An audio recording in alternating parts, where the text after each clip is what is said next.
Now, the rest of the story. Well, and just like Paul said, this is going to be the rest of the story. So I didn't even know this video existed.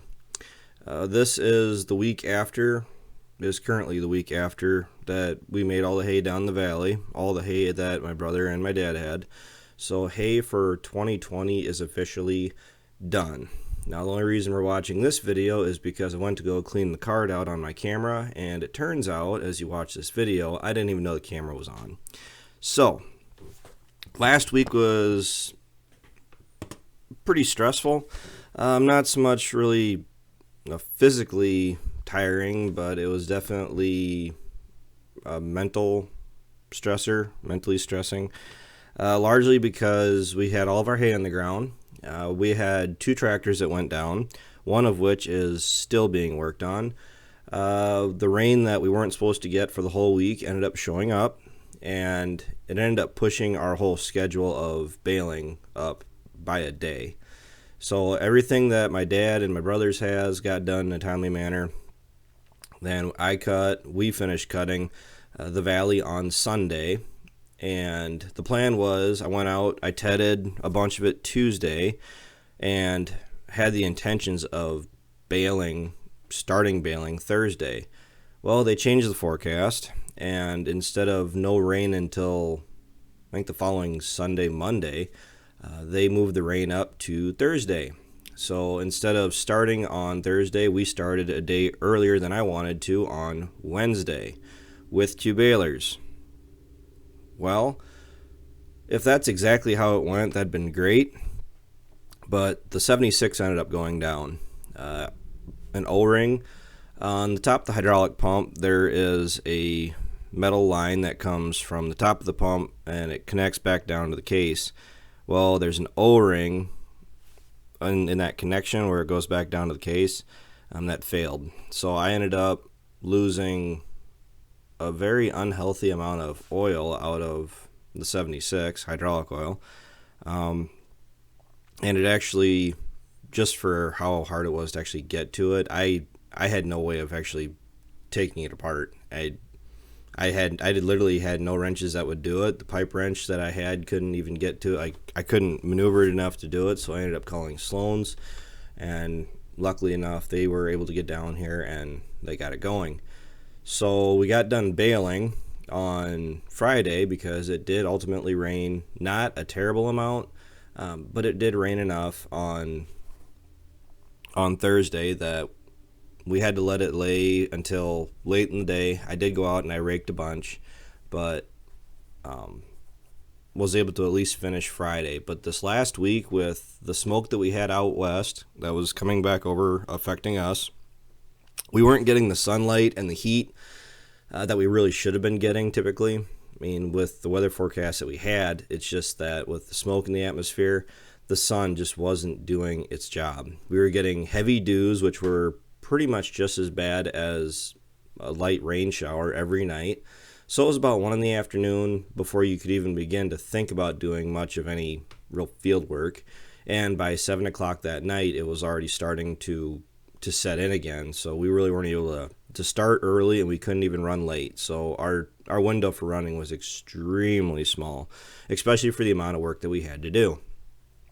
Ultimately, we ended up with 450 bales total between everything that we made. Dad and Ryan, they had right around 100 or so between them. I ended up at 336 across everything that I had made. It's all hauled in, and all I got to do now is really just store it or stack it in. But it's all spaced out about a foot apart from each other, and because the hay was not as dry as I would have liked, I mean, it was good enough that we could bale it, don't get me wrong, but as far as getting a consistent dry down on it, I just wasn't confident in stacking 300 bales tightly into a shed, then walk away just willy-nilly thinking that it wasn't going to be a heating issue. So I've been checking them periodically, and I do have a couple that are shedding moisture, steaming out, but really nothing that I'm outright concerned that I need to go dump out to the cows right away just so it doesn't, light up. So we at least did avoid any problems there. Everything that I hit with our John Deere baler with the applicator on the back here did have preservative on it, and a healthy amount too, but I'm not afraid to spend money to save money.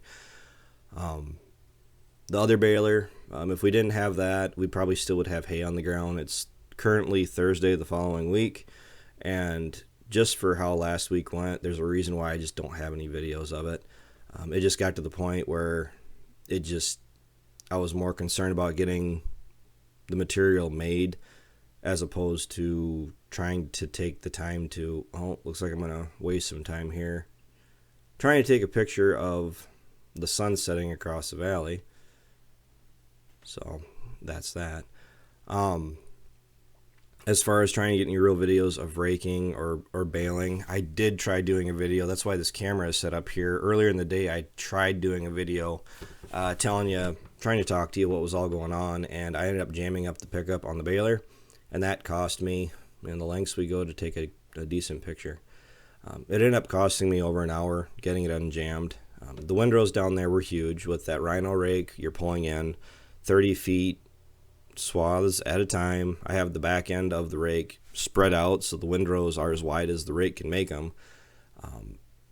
That rhino rake actually helped us down here at the valley. It allows us to get as much material made as we can with as few windrows as possible. And I like actually making bigger windrows. The bale size is a lot more consistent. You don't have to drive back and forth, swerving back and forth to make sure you're getting a consistent sized bale, which can really make for a long day. All the material down there is really nice. Liquid fertilizer for the win. I think that sprayer was definitely worth it, even though we had a dry August. I went through and put down that liquid fertilizer, nitrogen, 1st of August on everything. And quite honestly, a good portion of everything down here was heavier or just as heavy as first cut. I don't think anything yielded less than first cut, to be completely honest. If you guys are watching my cutting videos when I was cutting the bottom, the stuff wasn't tall, but man, that stuff was thick. It wasn't very tall, but it added up really fast. My overall goal was for about 600 bales this year. I ended up at 576. Now that includes everything we made this past week, everything that I made midsummer from the extra cuttings, and what little bit I did make off of the bottom I was able to salvage. And it also includes the first cut stuff I made end of May, 1st of June that I put aside for cow feed. So overall I have just under 600 bales. I would have quite easily flown past 600 bales if I could have gotten the valley made without any rain on it, without any issues there, without it laying on the ground and starting to deteriorate for a week. That is one of the stressors that you deal with trying to make decent hay. It's the weather. I was literally checking the weather every hour, and when it changes daily, what do you really do? You roll the dice and you hope for the best. This following week, because I'm right there thinking that, I shouldn't have cut it all at once, that I should just spread it out. This following week, or the next week after getting done last week, we are supposed to be cutting beans.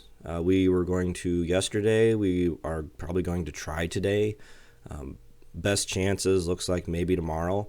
But the problem is that we're getting rain now that they're not even calling for in the forecast. We had sporadic rain showers. Like, you literally just look out in the horizon, you could just see the rain just sporadically falling on the horizon. And it wasn't just the solid horizon. It was just a little bit over there, a little bit over there, just enough to ruin your day. And I threw this video in here just so I had a little bit more room to talk. But perfect example, there's the valley, and the stuff's about, that's actually the lightest spot on the lower end of the bottom.